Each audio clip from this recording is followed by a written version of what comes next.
Welcome to LearSports-tv. This week I met up with first team analyst at Ballymena United, Clifford Adams. Clifford, could you tell us a bit about your background then in football? Well, basically I started off playing at junior level and I was never the best footballer in the world. I was never going to make it to any great stardom, but played youth football, moved on to played men's football for a few seasons. And then I actually got out of football because I had a heart condition. So I big love for football and wanted to keep involved in it. So I started coaching. Started progressing up the coaching ladder, doing my coaching badges. Got involved in my local club, Regime Wanderers, and I sort of took off from there. And every move I made bettered myself, or tried to better myself, or move up a level. So how did you become involved with Ballymena Football Club then? Basically, I was with a club called Carnini Amateurs, which in the Ballymena area is probably the top amateur club. And I had a good reputation with them and working with young players, and the manager, or ex-manager Roy Walker, at the time had contacted Carnini asking to talk to me. So took it from there. I had an interview with Roy Walker and I got the Ballymena reserves job. So obviously Roy wasn't there for a long time. Basically, Roy resigned, poor on results, and shortly after that, Glenn Ferguson got appointed. I was at the time very, very interested in the finer details of football, not just watching it. And I was always looking for how to find weaknesses in opposition, looking for weaknesses in herself and strengths, and also strengths in the opposition and how to nullify them. And is that what got you interested in sports analysis then, is it? Oh, that definitely was. I just think it's all very interesting. Yeah. Over in this country, I think we're way behind the times. Yeah. Compared to England, Scotland, Wales, Europe. Seems to be the norm over there to help develop players as well. But here it's whether it's lack of money, lack of professionalism, I don't know, but it's just nobody bothers with it. Barring possibly international side. In your experience of obviously applying analysis, and have you found that the cost wise of it? I'm just thinking of your experience. It's not too bad, to be honest with you. I thought it was going to be thousands and thousands of pounds, but it's not. We were able to get set up within the club for less than £1,000. Yeah. Which is hugely beneficial, in my opinion. From the likes of obviously your skill set that you're applying at Ballymena there, is it something that sort of you've picked up naturally, and sort of what types of training and things have you done, Well, some of it is picked up as you go along. Obviously you learn as you go, but I had done my coaching badges. I maybe came from a different side of it. I started off coaching, and I'm a youth at B coach, and then I sort of moved over to the other side, the analysis side. But to be honest with you, the both of them lend themselves very, very well. I think you have to have a degree of both. But it's I just find it hugely beneficial. The likes of performance, I know you attended a course that I was tutoring on. Did you find that a benefit as such? It was like taking the blinders off. Yeah. Because all of a sudden there's 50 million things that you guys open our eyes to that you should be looking at. But whenever you're standing outside a pitch on a Saturday, you're really only focused on maybe 2 or 3 things. Yeah. You have so many players to look after, but you can't possibly do it. Yeah. So usually outside our place, for example, we have our 4 coaches. You have Glenn, assistant, first team, and goalkeeper coach. And even with all those things, they still can't watch everything. Yeah. So on a match day, what I would do, I have an assistant, first team analyst. His name is Davy Douglas. Davy does all the statistics, and I watch the game as if I'm scouting it. Yeah. So basically, I go in with a report at half time where I see if there's any negatives, or if there's any negatives in opposition, any negatives in ourselves, areas that we're getting a lot of success in. And there might be 60% of it identical to what the management see, but there might be 40% that, well, I never really noticed that. Because obviously when you're down outside of the pitch, you can't see as well when you're elevated. You know, my position on match day would be just up above the tunnel, up above the halfway line, in the director's box, just watching the game and doing a scouting report on it. So you're sort of really, you are embedded in that real blended process where you're not only looking at numbers, but sometimes can lead you up the garden path, as they say. Yeah, and you're blending that with the subjective as well. You really are. Whenever I first started doing this, everybody thought it was about number crunching. Yeah. That's the easy bit. Yeah. You know, sitting on a Saturday is the easy bit. It's from Monday to Friday the following week where you've so much preparation to do. We have a match on a Saturday, and I have all the information from the match, from the video, and it all has to be given back to the management before they come to training on a Tuesday, so they can prepare their training, talk to the players that need to talk to, and try and work on a game plan for the following Saturday. How much detail would you go in, not giving any trade secrets yes, away, as they say, no. How much detail would you actually go into also players and obviously your relationship with Glenn, I'm sure? I found the relationship with the management, and I suppose I'm kind of blessed in a way because right place, right time, new manager, open to ideas, and basically wants every tool available to him to try and succeed. And the manager basically, where we would start, like I said, after the match on Saturday, our statistician, Davey, would send me a report on the Saturday night. I would marry it with the report I've done on the scouting. Then myself and Davey will sit down on a Monday evening it would be, and it could be 4 or 5 hours going through the game.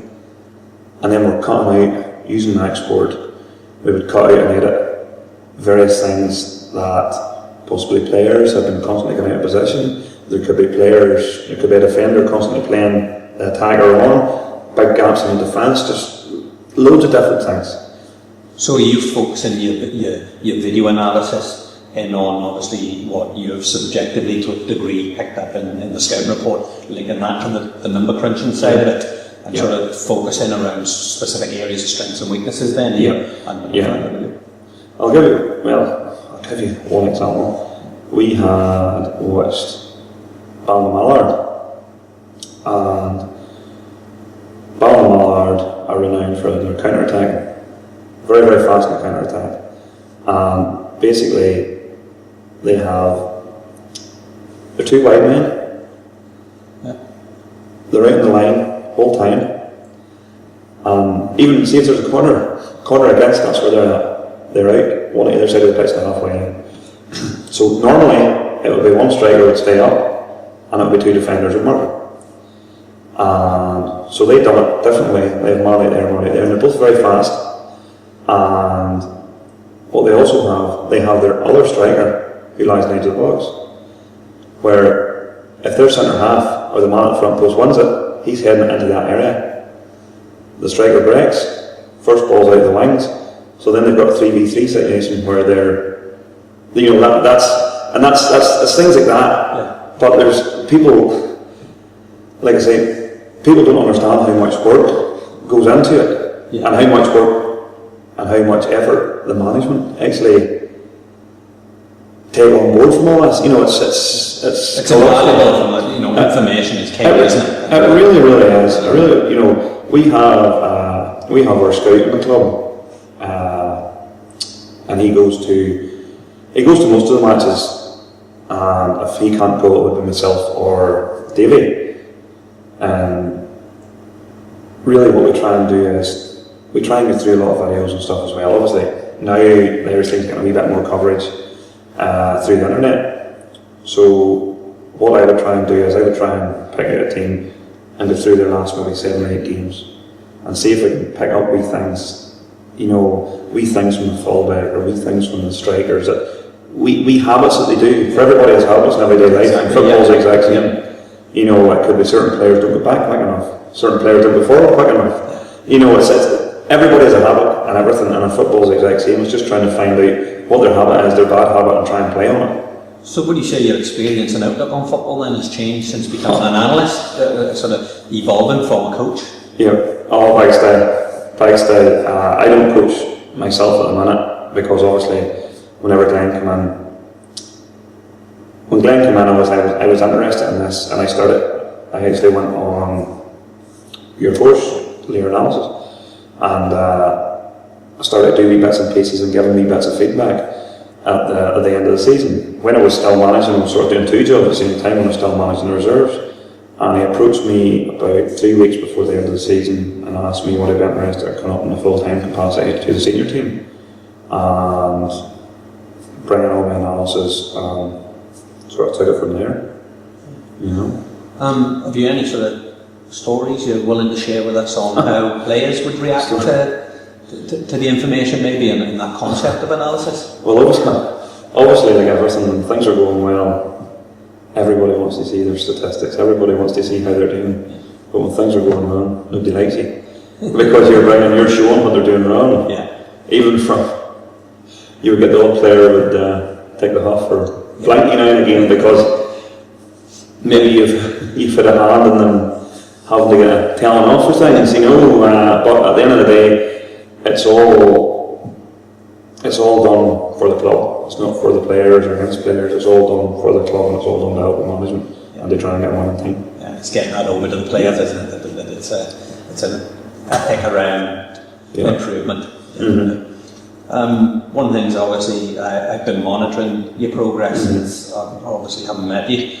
After 23 years of no silverware, how did it feel to be part of a team at last at Ballymena to win yourself some silverware this season? It was absolutely fantastic.